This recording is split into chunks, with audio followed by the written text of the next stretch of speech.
بسم اللہ الرحمن الرحیم۔ اللہ تعالیٰ کے نام اور ان کے معنی اور ان کے فضائل۔ الخالق، ہر چیز کا پیدا کرنے والا۔ الباری، ہر چیز کا ایجاد کر ٹھیک بنانے والا۔ الباری، ہر چیز کا موجد، ایجاد کرنے والا، ٹھیک بنانے والا۔ المصور، تمام مخلوقات کی طرح کی صورتیں بنانے والا۔ تینوں کا معنی تقریباً ایک ہے۔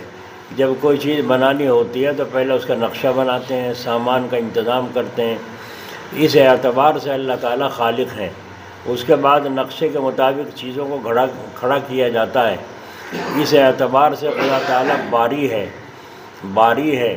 پھر سجایا سنوارا جاتا ہے، اس اعتبار سے اللہ تعالیٰ مصور ہیں۔ اللہ تعالیٰ ان سب کو ایک ساتھ ظاہر کر سکتے ہیں اور کرتے ہیں۔ ہمارے زمانے میں جو رواج چل پڑا ہے کہ اہل قلم کے مضامین، شاعروں کے شعر، مصوروں کی تصویروں کو ان کی تخلیقات کہہ دیا جاتا ہے، وہ بالکل جائز نہیں۔ نہ اہل قلم کو ان مضمونوں کا خالق کہنا درست ہے، اس لیے کاوش یا مضمون کہنا چاہیے، تخلیق نہیں، کیونکہ پیدا کرنے والی ذات اللہ تعالیٰ کی ہے۔ جس شخص کی بیوی بانجھ ہو تو 7 روز روزہ رکھے اور افطار کے وقت کے 21 مرتبہ المصور پڑھے اور پانی پر دم کر کے پلائے تو انشاءاللہ تعالیٰ بیوی حاملہ ہوگی اور نیک فرزند پیدا ہوگا۔ الغفار، بہت بخشنے والا۔ غفر کے معنی ہے پردہ ڈالنا۔ غفار وہ ذات ہے جو خوبی کو ظاہر کرے اور برائی پر پردہ ڈالے۔ اللہ تعالیٰ نے ہر موقع پر انسان کی برائیوں پر پردہ ڈالا ہے۔ ایک پردہ تو یوں ڈالا کہ ناپاکی اور بدبو کو نیچے کے حصے میں چھپا دیا، پیشاب پاخانہ وغیرہ کچھ بھی نظر نہیں آتا۔ دوسرا پردہ یہ ڈالا کہ برے خیالات کو دل میں چھپا دیا، اگر لوگوں کو پتہ چل جائے تو سب کی نظروں سے گر جائے۔ اور تیسرا پردہ یہ ڈالا کہ جن گناہوں کی وجہ سے انسان ذلیل و خوار ہوتا ان پر اپنی مغفرت کا پردہ ڈال دیا ہے۔ سبحان اللہ۔ اب بندے کا بھی فرض ہے کہ لوگوں کے گناہوں سے درگزر کرے اور ان کے عیبوں پر لوگوں کا پردہ ڈالے، دوسروں کی برائیوں اور عیبوں کو اچھالتا نہ پھرے۔ یہ غفار کا نہیں بلکہ شیطان کا دوست ہونے کی نشانی ہے۔ تو یہ ہے الغفار کے معنی بہت بخشنے والا۔ خاصیت، عصر کے بعد 100 مرتبہ یا غفار اغفر لی کہے تو اللہ تعالیٰ بخشے ہوئے لوگوں میں لوگوں کو شامل کر دیتے ہیں۔ یا غفار اغفر لی۔ القہار، سب کو قابو میں رکھنے والا۔ قہار اردو والا نہیں جس کا مطلب غصے سے آپے سے باہر ہو جانا، غصے سے آپے میں باہر ہو کر اپنے حریف پر ٹوٹ پڑنا، بلکہ عربی میں قہار کہتے ہیں سب کو اپنے کنٹرول میں رکھنے والے کو۔ تمام عالم اس کے قبضے قدرت کے نیچے عاجز اور ماندہ ہے۔ بندوں کو چاہیے کہ القہار کے سامنے تو جھکیں، البتہ نفس اور شیطان پر غالب رہیں، اپنے نفس اور شیطان پر غالب رہیں۔ اسلام دشمنوں اور باطل پرستوں کے خلاف مثل موت کے فرشتوں کے رہیں۔ اسلام کے جو دشمن ہیں اور باطل پرست ہیں ان کے خلاف موت کے فرشتوں کی طرح رہیں۔ خاصیت، جو کثرت سے اس کو پڑھے گا اللہ تعالیٰ اس کے دل سے دنیا کی محبت نکال دیں گے اور ایمان پر اس کا خاتمہ ہوگا۔ یہ ہے وہ القہار یا قہار، جو اس کو کثرت سے پڑھے گا اللہ تعالیٰ اس دنیا کی محبت دل سے نکال دیں گے اور ایمان پر اس کا خاتمہ ہوگا۔ الوہاب، بلا معاوضہ بہت دینے والا۔ ہبہ اس عطیے کا نام ہے جس میں کوئی غرض شامل نہ ہو اور بدلہ لینے کا خیال تک نہ ہو۔ عوض لینے کا خیال ہوگا تو وہ شخص ہبہ کرنے والا نہیں بلکہ بیچنے والا کہا جائے گا۔ خدا تعالیٰ کے سوا کون ہے جو بغیر کسی فائدے کے کسی پر احسان کرے؟ کسی کو کوئی چیز دے، یہاں تک کہ ماں باپ بھی آگے چل کر فائدے کی امید رکھتے ہیں اپنی اولاد سے، اور بندے کو چاہیے کہ اپنا جان و مال اللہ تعالیٰ کے لیے بلا معاوضہ خرچ کرے، بلا معاوضہ اللہ تعالیٰ کے نام پر خرچ کرے۔ خاصیت، جو شخص اس کو ہمیشہ پڑھتا رہے فقر و فاقہ دور ہو، اور اگر کوئی چاشت کی نماز کے بعد آیت سجدہ پڑھ کر سجدہ کرے اور سجدے میں 7 بار اس نام کو پڑھے الوہاب یا وہاب، تو مخلوق سے بے پرواہ ہو جائے، کسی حاجت کے لیے رات کو گھر یا مسجد کے صحن میں 3 بار سجدہ کر کے ہاتھ اٹھائے اور 100 بار اس کو پڑھے تو اللہ اس کی حاجت کو پوری فرمائے گا۔ کہیں کو یا وہاب الرزاق، مخلوقات کو روزی پہنچانے والا، رزق ظاہری یعنی جسم کی خوراک اور رزق باطنی یعنی روح کی غذا دونوں کے دینے والے اللہ تعالیٰ ہیں۔ جب بندے کو یہ یقین ہو جائے کہ رزق اللہ تعالیٰ دینے والے ہیں تو پھر حرام کی طرف نہیں چلتا، کسی کے سامنے سر نہیں جھکاتا۔ خاصیت، صبح صادق کے بعد نماز فجر سے پہلے گھر کے چاروں کونوں میں 10 بار پڑھنے سے بیماری اور غریبی ختم ہو جاتی ہے۔ داہنے کونے میں شروع کریں اور قبلے کی طرف کو منہ کر کے جب پڑھیں، چاروں کونوں میں 10 بار پڑھیں یا رزاقو یا رزاقو یا رزاقو، تو اس سے گھر کی بیماری بھی دور ہو جاتی ہے اور غریبی بھی ختم ہو جاتی ہے۔ الفتاح، سب کے لیے رحمت کے دروازے کھولنے والا۔ فتاح وہ ہے جس کی مہربانی سے ہر مشکل پریشانی حل ہوتی ہے۔ انسان کا فرض ہے کہ کسی مشکل و پریشانی کے حل کے لیے غیر کے دروازے پر نہ جائے، نیز جس طرح اللہ تعالیٰ سب پر رحمت کے دروازے کھولتے ہیں، ہمیں بھی دوسروں کے لیے آسانی کی راہ پیدا کرنی چاہیے۔ اگر آپ کو اللہ والا بننا ہے تو آپ کو بھی چاہیے کہ دوسروں کے لیے آسانی کی راہ پیدا کریں۔ خاصیت، فجر کی نماز کے بعد دونوں ہاتھ سینے پر باندھ کر 70 بار پڑھے تو دل کی سیاہی اور زنگ دور ہو اور دل کے اندر نور الہی پیدا ہو۔ یا فتاح ہو۔ آگے العلیم، سب کچھ جاننے والا۔ العلیم وہ ذات ہے جو ہر چیز کے اول و آخر، ظاہر باطن سب سے پوری طرح واقف ہو، اور یہ علم اس کا اللہ تعالیٰ کا ذاتی ہو، اس کا علم ذاتی ہو، کسی کی مدد یا کسی چیز کو دیکھنے بھالنے کے بعد کا نہ ہو۔ بندے کو بھی چاہیے کہ سدا علم سیکھنے اور سکھانے میں لگا رہے، العلیم سے علم کی زیادتی مانگتا رہے۔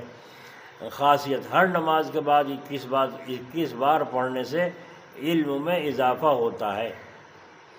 القابض، تنگی کرنے والا، مال و دولت کی کمی بیشی، علم اور عرفان کی تنگی اور کشادگی سب کچھ اسی ذات وحدہ لا شریک کے قبضے میں ہے۔ خاصیت، جو شخص 40 روز اس نام کو القابض یا قابض 4 لقموں پر لکھ کر کھائے تو بھوک اور عذاب قبر سے محفوظ رہے۔ الباسط، ہر چیز کا کھولنے والا، فراخی کرنے والا۔ الباسط، ہر چیز کو بھرپور مقدار میں دینے والا۔ انسان کا فرض ہے کہ مال و دولت کی کشادگی یا علم و عمل کی زیادتی کے لیے فقط اسی کے دروازے کو کھٹکھٹائے۔ خاصیت، صبح کے وقت میں ہاتھ اٹھا کر دل میں 10 بار اس کو پڑھے، دل میں، اور منہ پر ہاتھ پھیرے تو کبھی کسی سے مانگنے کا محتاج نہ رہے۔ الباسط، یہ ہے اللہ تعالیٰ کا نام۔ وقت سحر ہاتھ اٹھا کر دل میں 10 بار اس کو پڑھے اور اپنے منہ پر ہاتھ پھیرے تو کبھی کسی سے مانگنے کا محتاج نہ رہے۔ الخافض، الخافض، نافرمانوں کو پست کرنے والا، نافرمانوں کو پست کرنے والا۔ الرافع، فرما برداروں کو بلند کرنے والا۔ اگر خدا تعالیٰ نے برائیوں اور برے لوگوں کو پستیوں میں گرا دینے کا انتظام نہ کیا ہوتا تو دنیا میں اندھیر مچ جاتا۔ بندوں کو چاہیے کہ نیکی اور نیک لوگوں کا ساتھ دیں، بدی اور بدکاروں کو مٹانے اور گرانے کی کوشش کریں، لیکن ہو رہا الٹا، نیکوں کو پریشان کرنا اور بدوں کا ساتھ دینا۔ خاصیت، جو شخص 3 روزے رکھے اور چوتھے روز ایک مجلس میں 70 بار الخافض الخافض پڑھے تو دشمن پر غلبہ حاصل ہو، اور جو ہر مہینے کی 14ویں رات کو آدھی رات کے وقت الرافع الرافع 100 بار پڑھے تو اللہ تعالیٰ اس کو مخلوقات سے بے نیاز فرما دے۔ واہ واہ، کیا کیا خاصیتیں اللہ تعالیٰ کے ناموں کی۔ المعز المذل، المعز عزت دینے والا، المذل ذلیل کرنے والا۔ عزت اور ذلت اللہ تعالیٰ کے اختیار میں ہے، جسے چاہتا ہے عزت دیتا ہے اور جسے چاہتا ہے ذلت دیتا ہے۔ اس لیے ہمیشہ اللہ تعالیٰ کو راضی کرنے کی کوشش کریں اور اسی میں عزت ملے گی۔ مسلمان عزت اور ذلت کے اسباب کا پتہ لگائیں۔ مسلمانوں کا فرض ہے کہ وہ اپنے گریبان میں منہ ڈال کر ان اسباب اور وجوہات کا پتہ لگائیں جن کی وجہ سے وہ مسلسل ذلیل ہوتے جا رہے ہیں، اور پھر عزت والے کام کریں اور ذلت والے کاموں سے بچیں۔ خاصیت: جو پیر یا جمعہ کی رات کو مغرب کی نماز کے بعد 140 مرتبہ المعز پڑھے تو لوگوں کی نظروں میں ہیبت اور وقار قائم ہو۔ ظالم کے شر سے بچنے کے لیے 70 بار المذل پڑھ کر سجدے میں جائے، انشاءاللہ تعالی محفوظ رہے گا ظالم کے شر سے بچنے کے لیے۔ السمیع البصیر، السمیع بہت سننے والا، البصیر بہت دیکھنے والا۔ سننے اور دیکھنے کی طاقت انسان کو اللہ تعالیٰ نے عطا فرمائی ہے، اس لیے شریعت کے خلاف کسی چیز کے سننے اور دیکھنے سے پرہیز کرے۔ خلاف ورزی کرنے کی صورت میں امانت میں خیانت کرنے والا کہلائے گا اور پھر خیانت کرنے کی سزا پائے گا۔ غلطی کو دیکھ رہے ہیں پھر کبھی نہیں سمجھاتا، کبھی نہیں کہتا، تو خلاف ورزی کرنے کی صورت میں امانت میں خیانت کرنے والا کہلائے گا، پھر خیانت کی سزا پائے گا۔ خاصیت: جمعرات کو چاشت کے وقت السمیع 500 مرتبہ پڑھے، پڑھتے وقت بات نہ کرے اور اس کے بعد دعا مانگے تو دعا قبول ہو۔ نیز جمعرات کو فجر کی سنت اور فرض کے بیچ البصیر 100 بار پڑھنے سے نظر خاص سے اللہ تعالیٰ کی نظر خاص سے سرفراز کیا جائے گا۔ الحکم، مخلوقات کا حاکم۔ اللہ تعالیٰ نے اگر کوئی عہدہ دیا ہے تو اپنے ماتحتوں کے ساتھ انصاف کا سلوک کرے۔ خاصیت: جمعہ کی رات میں اتنا پڑھے کہ بے خود ہو جائے۔ الحکم الحکم الحکم، بے خود ہو جائے تو اللہ تعالیٰ اس کے باطن کو اپنے بھیدوں کی کان بنا دیتے ہیں۔ سبحان اللہ، اپنے بھیدوں کی کان بنا دیتے ہیں۔ تو یہ 99 نام ہیں، ان کو یاد کرنے کی کوشش کریں حفظ، اور روزانہ پڑھنے کی کوشش کریں۔ حضرت مولانا یعقوب صاحب رحمۃ اللہ علیہ، اللہ ان کی قبر پر رحمت فرمائے، رات کو ذکر کے وقت میں یا خواب میں اللہ تعالیٰ کچھ بھید بتا دیتے تھے، یہ صبح کو لوگوں کو بتا دیتے تھے۔ ایک دن اللہ تعالیٰ نے فرمایا ہم تمہیں کچھ بھید کی بات بتاتے ہیں، تم لوگوں کو بتا دیتے ہو، تو آپ کیا فرما رہے ہیں؟ نہ بتایا کرو۔ دیکھا آپ نے اللہ تعالیٰ کی قدرت، دیکھو کیسا مقام تھا، کیسا تعلق تھا اللہ تعالیٰ کے ساتھ۔ اللہ تعالیٰ کا ہم تمہیں بھید کی بات بتاتے ہیں اور تم دوسروں کو بتا دو ہمارے بھید کی بات، تو آپ نے سیدھا کہا نہ بتایا کرو، جب مجھے بتاؤ میں تو دوسروں کو بتاؤں گا، میں کیوں کنجوس بنوں، میں کیوں چھپاؤں۔ تو یہ ہے الحکم، اللہ تعالیٰ اپنے فضل سے دلوں کے اندر بھید ڈال دیتے ہیں، لیکن جو صاحب ارشاد ہوتے ہیں بزرگان دین، وہ ہر کسی کو ایسی بات نہیں بتاتے، بلکہ جو ضرورت کی بات ہوتی ہے وہ بتاتے ہیں۔ اب ابھی جو یہاں مفتی اسد صاحب کو کوپا گنج کے تشریف لائے تھے، ان کا بیان ہوا تھا یہاں مفتی صاحب حکیم اختر صاحب کے خلیفہ، رات میں ان کا بیان ہوا تھا عشاء کے بعد تو ہوا تھا۔ ہاں، تو وہ مفتی صاحب فرما رہے تھے کہ ہم دارالعلوم دیوبند میں پڑھتے تھے، اماں نے یوں کہا یہ پرچہ حضرت جی جلال آبادی کے پاس جانا ہو تو کسی دن چھٹی میں تو وہاں دے دینا۔ تو یہ کہ ہم 2 لڑکے جمعہ کے دن چلے، صبح نماز فجر پڑھتے ہی فوراً چلے اور جا کر کے وہاں سے نانوتے آئے پیدل، جلال آباد وہاں دارالعلوم دیوبند سے نانوتے تک پیدل آئے، کوئی سواری کا انتظام نہیں۔ تو ان کا وہاں جب آئے تو وہاں آنے کے بعد بھوک تو لگی رہی تھی، تو وہاں ایک کپ چائے اور 2 کیلے ہم نے کھائے، اور پھر تانگا ملا جلال آباد کے لیے، کوئی سواری نہیں، تانگے میں سوار ہو کر پھر جلال آباد پہنچے، حضرت سے جا کے ملاقات کی، تو حضرت نے پہلے ہی خادم سے فرمایا 2 مہمان آ رہے ہیں، انہیں کہہ دو ناشتہ تیار کر لیں۔ پھر دوبارہ کہلوا ناشتے میں تو دیر لگے گی، کھچڑی تیار کر لیں، سردی کے موسم تھی، کھچڑی تیار کر لیں۔ تو ان کے حضرت کے پاس جب ہم پہنچے ملاقات کی تو حضرت نے فرمایا کہاں سے آئے ہو؟ کہا کہ جی دارالعلوم سے آئے ہیں، دیوبند سے۔ دیوبند کے رہنے والے ہو؟ کہ نہیں جی کوپا گنج کے ہیں۔ تو کہنے لگے تو یوں بتلائیے، اچھا دیوبند کیا کرتے ہو؟ پڑھتے ہیں۔ اچھا پھر فرمایا یہاں کیا کرنے آئے ہو؟ پڑھائی چھوڑ کر کیا یہاں کیسے آئے ہو؟ تو ان کا حضرت آپ سے ملاقات کے لیے آئے۔ ملاقات کے لیے، پڑھائی چھوڑ کر کے ملاقات کے لیے۔ فرمایا حضرت اماں نے یوں کہا تھا یہ پرچہ حضرت کو دے دینا۔ تو حضرت نے فرمایا تو یوں کہنا چاہیے تھا کہ اماں کا پرچہ پہنچانے آئے ہیں، تو بات صاف کیوں نہیں کہتے، گول مول کیوں کرتے ہو؟ یعنی سارا پتہ چل گیا۔ پھر اس کے بعد اصلاحی بات حضرت چوک نہیں رہے، اور اس کے بعد پھر فرمایا اچھا لاؤ پرچہ لے کے پڑھا۔ پڑھنے کے بعد وہ خادم آیا اور آگے اس نے اشارہ کیا کہ ہو گیا ناشتہ تیار۔ تو حضرت نے اشارہ پڑھ کے فرمایا جاؤ دیکھو وہ بلا رہے ہیں، جاؤ ناشتہ کر لو جا کے۔ کہا حضرت ہم تو ناشتہ کر کے آئے ہیں۔ فرمایا جاؤ بھائی ناشتہ تمہارے لیے تیار ہوا ہے، جا کے ناشتہ کر لو۔ کہا حضرت ہم تو ناشتہ کر کے آئے۔